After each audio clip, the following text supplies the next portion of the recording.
À la sortie de la guerre, il faut reconstruire à nouveau. La France manque de main-d'œuvre. Avec les ordonnances de 1945 et la création de l'Office national de l'immigration, l'État prend en main la politique migratoire.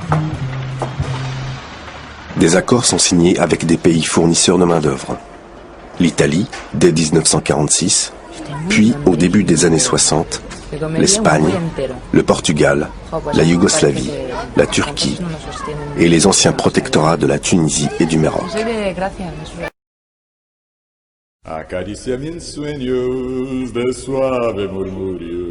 Les Espagnols deviennent majoritaires en 1968 et succèdent aux Italiens. Des dizaines de milliers de Portugais traversent la frontière sans aucun papier, fuyant la dictature et la conscription dans les guerres coloniales. En 15 ans, de 1960 à 1975, leur nombre passe de 50 000 à 750 000. Ils sont alors le groupe le plus nombreux et contribuent à maintenir une forte immigration européenne à laquelle viennent s'ajouter les migrants yougoslaves.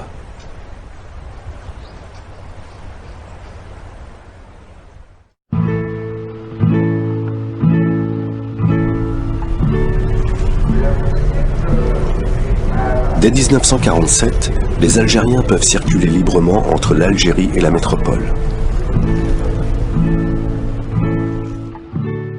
Après l'indépendance en 1962, la libre circulation est maintenue. L'installation des Algériens s'amplifie avec un nombre croissant de familles. Ils étaient 350 000 en 1962. Ils sont 700 000 en 1975. Durant cette période, l'immigration en provenance de Tunisie et du Maroc ne cesse de grandir. Arrivent aussi de plus en plus nombreux des étudiants et des travailleurs venus de l'ex-Afrique noire française.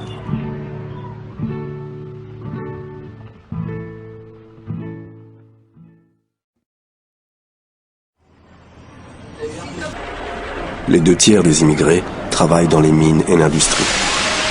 La sidérurgie, l'automobile, le bâtiment et les travaux publics.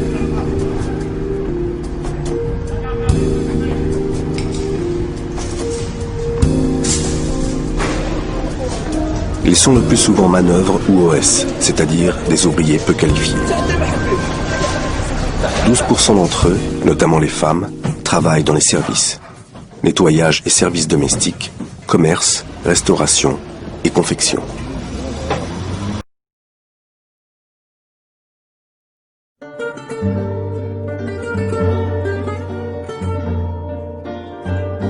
La France connaît une grave crise du logement. Les immigrés s'entassent dans des logements vétustes, des abris de chantier, des hôtels surpeuplés à la merci des marchands de sommeil. C'est l'explosion des bidonvilles à la périphérie de Marseille, de Lyon et surtout en région parisienne. Les hommes seuls y sont majoritaires, mais au fil du temps, on rencontre de plus en plus de familles avec de nombreux enfants. En 1965, il y a dans toute la France environ 70 000 personnes dans ces abris de fortune, dont près de 50 000 en région parisienne.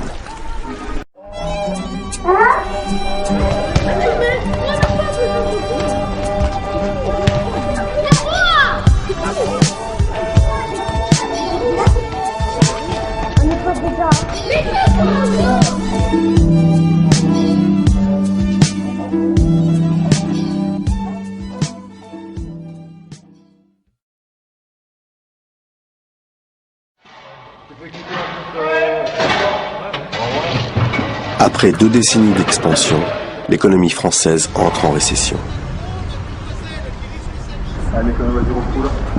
En juillet 1974, le gouvernement suspend l'entrée des travailleurs étrangers permanents.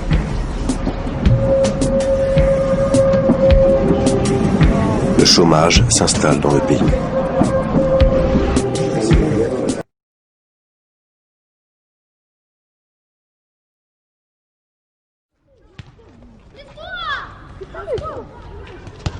Les pouvoirs publics incitent les immigrés à rentrer chez eux par des politiques d'aide au retour, mais elles ne rencontrent guère de succès.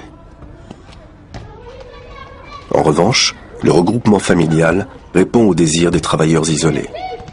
Un moment suspendu, il est de nouveau autorisé en 1976. Même s'ils rêvent encore de retour, maghrébins et africains, turcs ou yougoslaves, qui vivaient jusque-là seuls dans les foyers, s'installent avec leurs familles dans les cités HLM.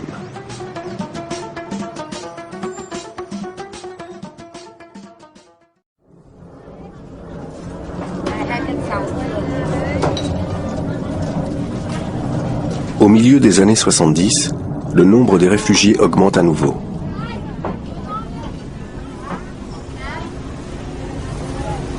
Ceux que l'on a appelés les boat people, entassés sur des bateaux de fortune, arrivent en masse du Vietnam, puis du Cambodge et du Laos. 150 000 d'entre eux sont accueillis dans des centres d'hébergement dispersés. À Paris, ils ont transformé l'image de certains quartiers, devenus des Chinatown, comme le 13e arrondissement ou Belleville. Depuis, le nombre des demandeurs d'asile n'a cessé d'augmenter. Ils étaient 18 500 en 1976, ils sont 47 000 en 2005, venus de toutes les régions du monde. Mais le statut de réfugié est de plus en plus difficile à obtenir, car l'objectif prioritaire des pouvoirs publics reste de limiter l'immigration. Beaucoup de demandeurs d'asile deviennent ainsi des sans-papiers.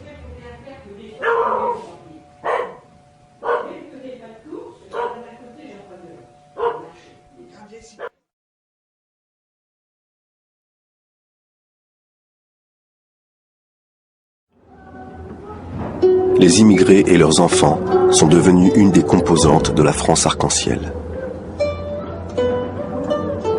Mais cela ne va pas sans discrimination, ni montée du racisme.